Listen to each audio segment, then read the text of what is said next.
Hello friends, so today we're going to discuss the problem B from the latest AdCoder regular contest 106 problem name values. So let's begin. As you can read the problem statement on your own, but I will explain you in simple terms. It states that you are given a simple undirected graph which consists of n vertices and m edges. Okay. Now the ith edge connects the vertex ci and the vertex di. So you are given like a graph in which you are given n vertices and m edges, and you are given that ith edge connects this vertex ci and di. Okay.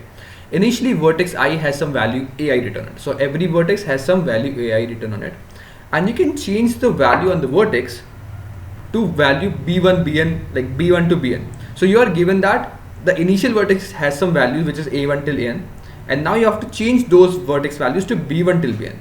Okay, so you have some graph and every vertex has some value, you have to change that value. So how you can change those values?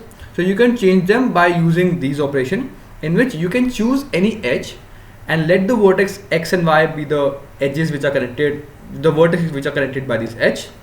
And what you can do, you can decrease the value of ax by 1 and increase the value of a by 1, or vice versa.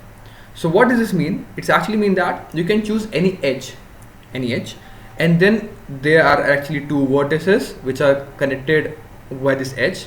So you can increase any value or this vertex value, any vertex value by 1 and decrease the other by 1, or increase the other by 1 and decrease the other by 1.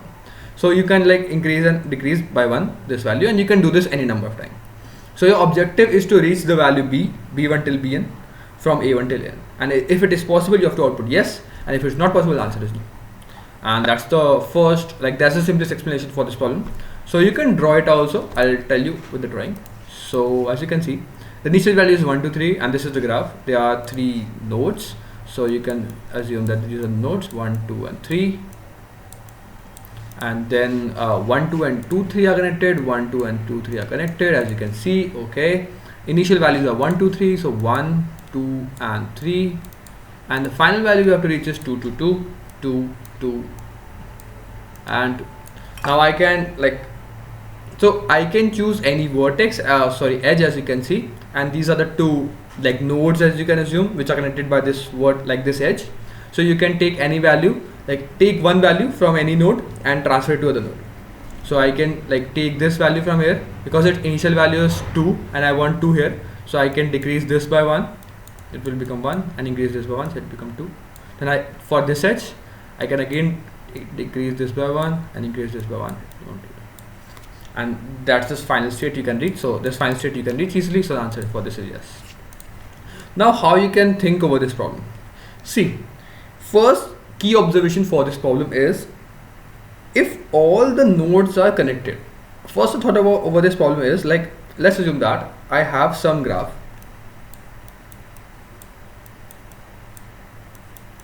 You can assume these to be water levels. Let's assume that the first bucket has some water level 1, the second has water level 2 and 3, and so on. Okay, now because there is no restriction on number of transfer of water, water can increase in one, decrease in other, or decrease in one and increase in other, and also you can choose any bucket which are all connected.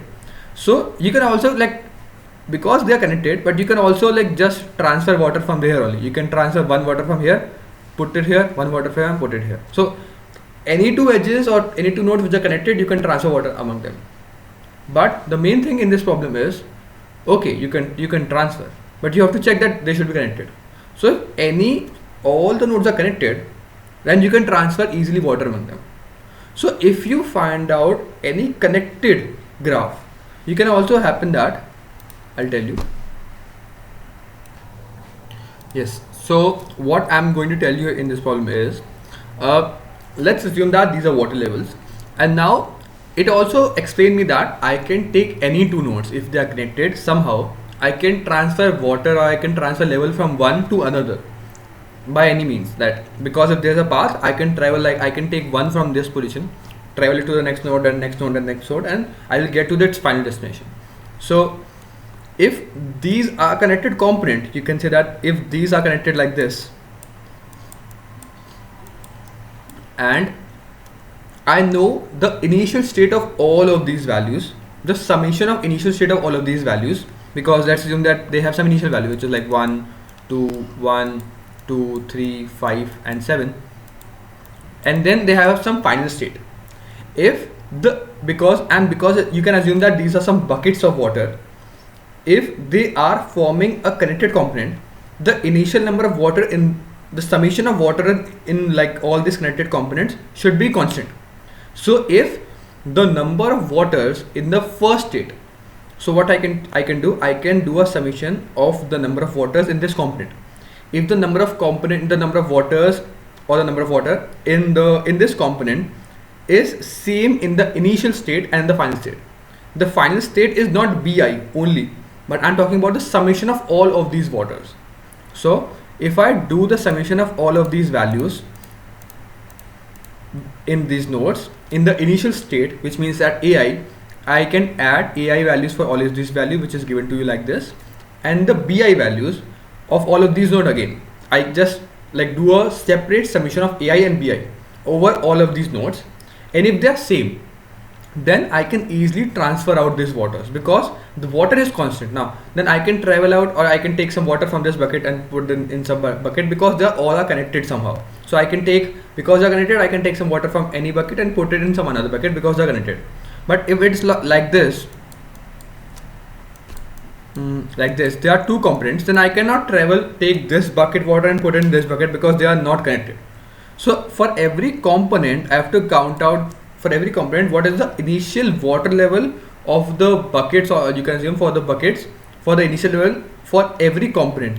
If the initial and final level for the single component is same, then it is true. Then just I can transfer out this waters. If it is not possible, then answer is false, and that's the logic for this problem. So I'll take on to the code part now. So let's see. We have to do a DFS. Okay. So what I can do, I can just find out the components, do a summation of them. So first make the adjacency matrix, take the input of n and m, number of nodes and edges, and take the input of the initial values and final values, x and y, make the adjacency list, and okay. Then how we can do a DFS? We can start from every node.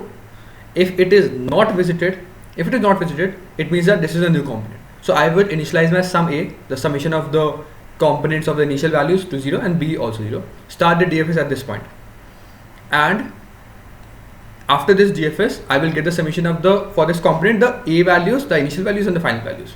If they are not equal, because for this particular component I've told you, for the particular component the summation of the a values with the initial values and the summation of the final values should be equal, because there is no loss of water. The component's water level should be same, the total summation of water level should be same, and thus if they are not equal, then the answer is no for every component. Okay, that's how we can iterate over components, and if the answer for every component is not hitting this condition, for every component is true, then the answer is yes. How we are doing this DFS? We just just proper DFS. You just take this input of adjacency matrix, visit to keep track of which node is visited or not, and a and b, and this is summation of a and b. These are all global. DFS is take the input of i.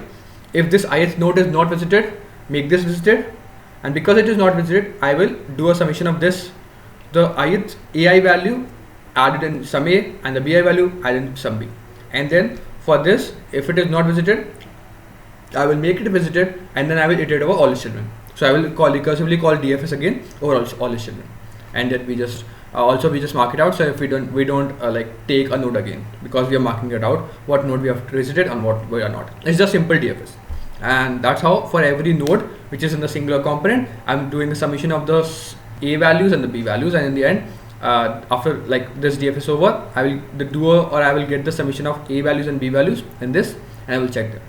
And that's the logic for this problem. I hope you get the intuition and the logic itself and the code itself. So if you still haven't mentioned now, thank you for watching this video. I'll see you next one. Keep coding. Bye.